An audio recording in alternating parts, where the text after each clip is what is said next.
It is gorgeous. That is a beautiful stovepipe tornado. It's below $10 Keep going, keep going. Be ready to put it in reverse. This is so bad. Dude, look at right in there.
Tornadoes touched down in the small town of Ray in Yuma County, including this monster tornado. Just take a look at how amazing this video is. It was captivating us in the newsroom. Right now, crews are still working to assess the damage, but there are currently 5 injuries from these tornadoes.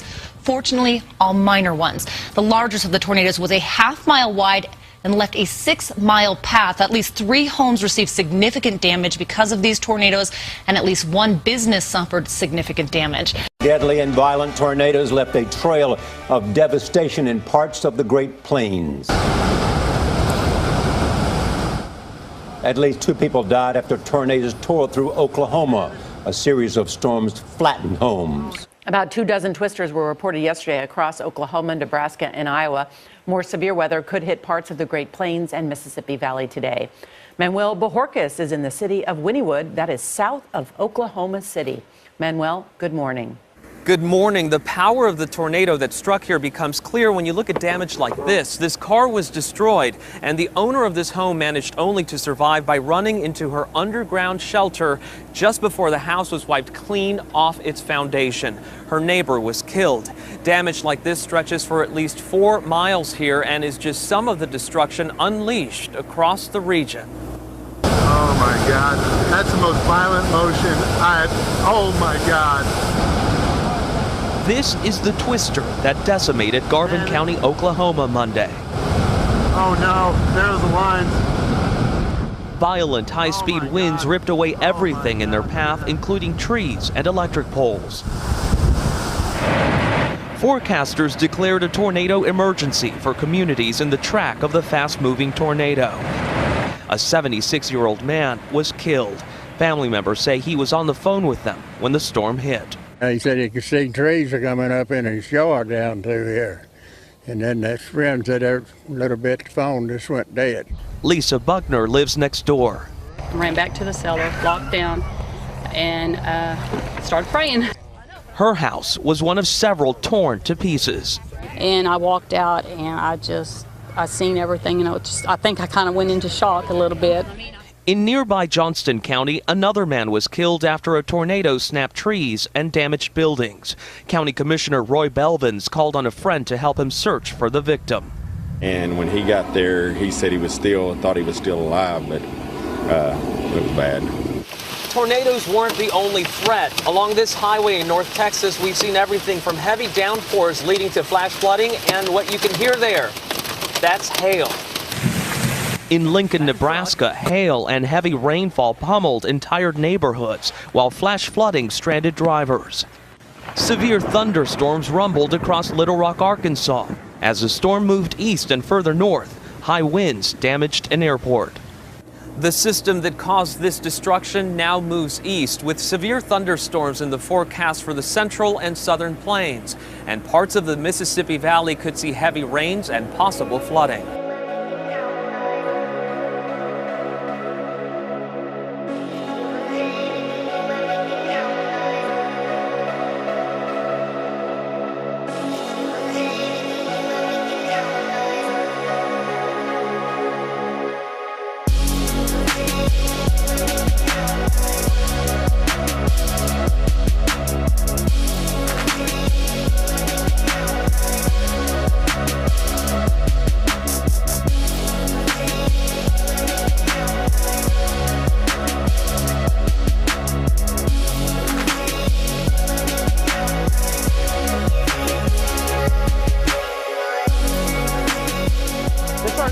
For one missing person following a deadly landslide. It happened in Taining County Sunday in East China's Fujian province.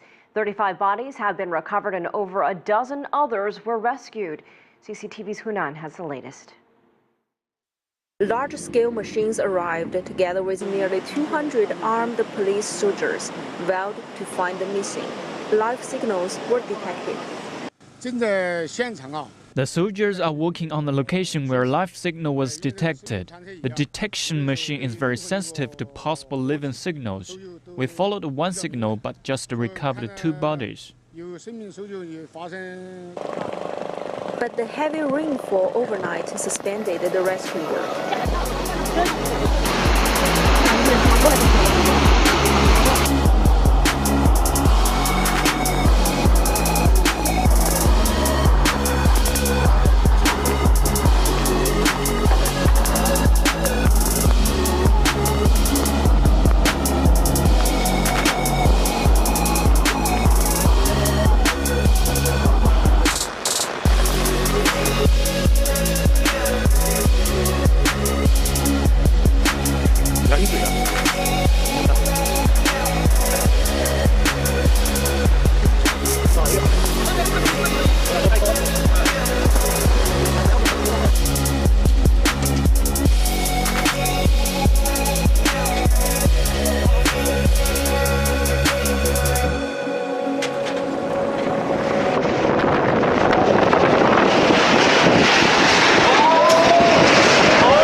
We begin in Canada, where officials fear a wildfire that's forced more than 80,000 to evacuate could double in size.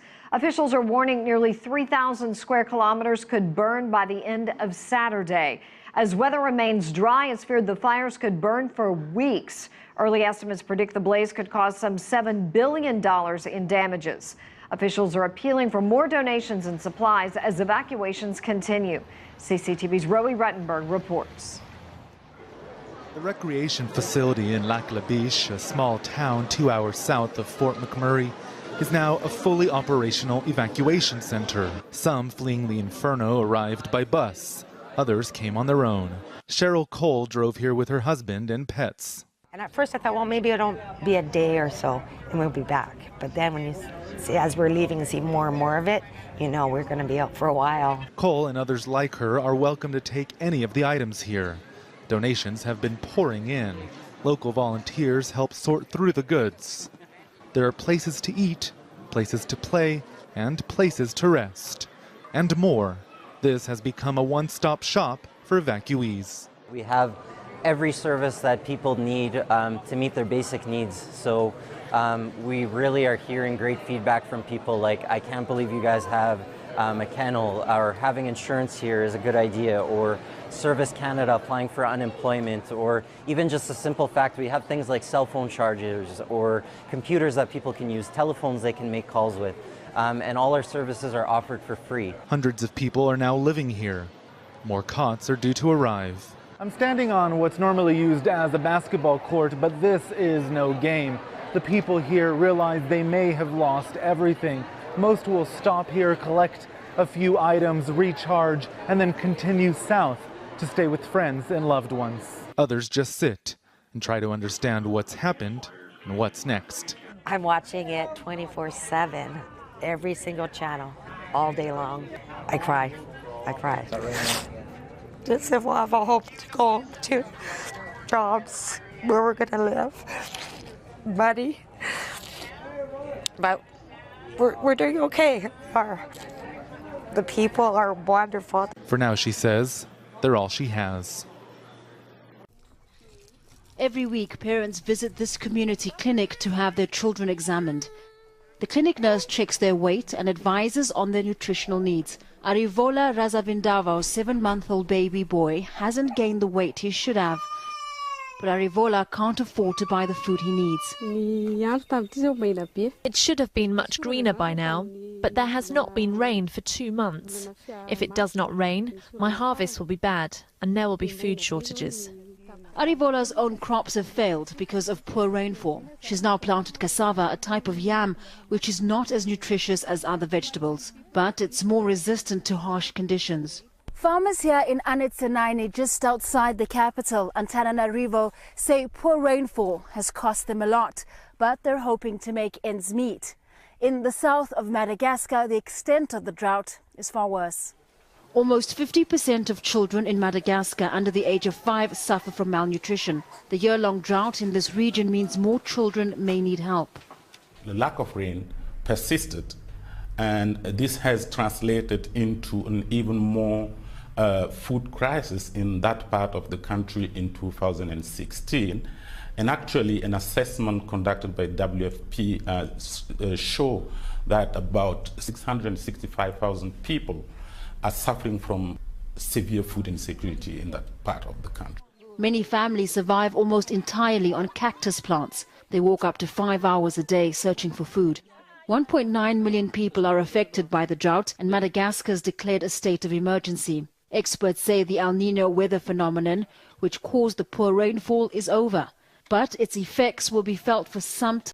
Thousands today either watched or participated in Northampton's 35th annual Pride March, saluting the lesbian, gay, bisexual, and transgender communities of Western Massachusetts.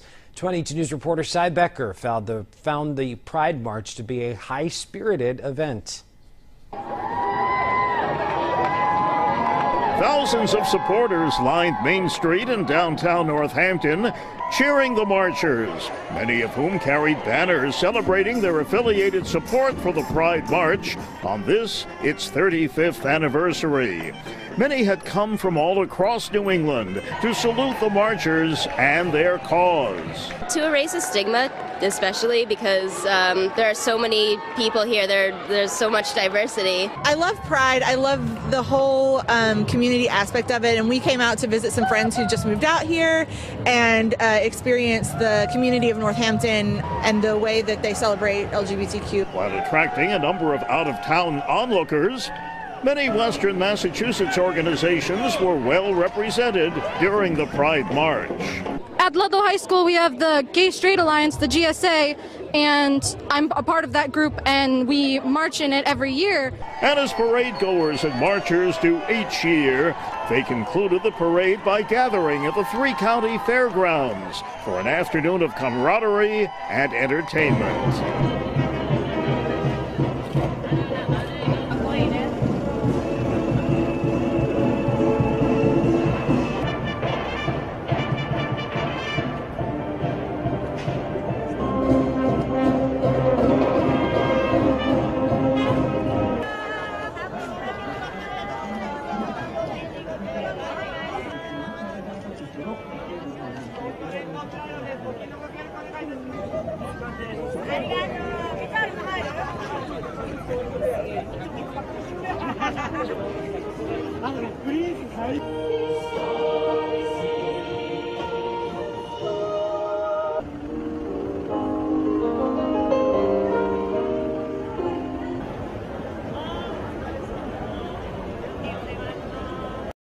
Now, researchers around the world are taking smart wearable devices to the next level. By combining IT and electronic skin technology, they're moving closer to turning the human hand into a smart device.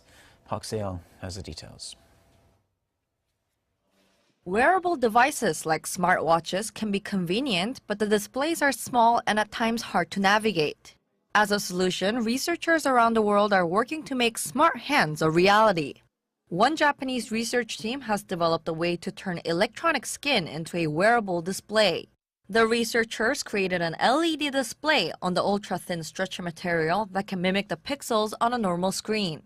The e-skin they created also overcomes one of the biggest problems with some of its predecessors, a short lifespan.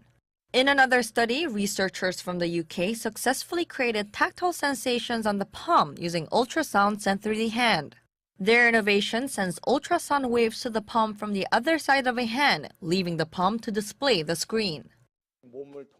The new technological era will allow us to not only look at displays and listen to music through our bodies, but to see the thoughts in our brains.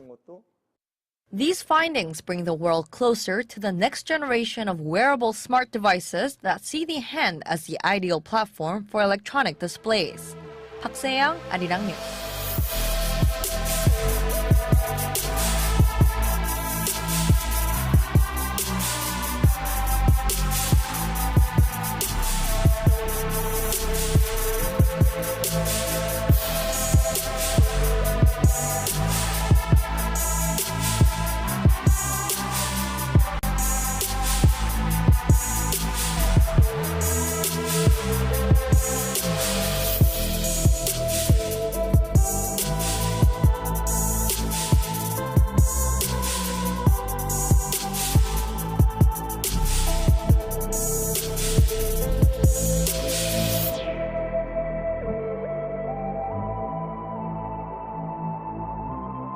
An incredible sight I have to share with you. If you're not looking at your TV, come on over right now. We have the transit of Mercury happening live right now.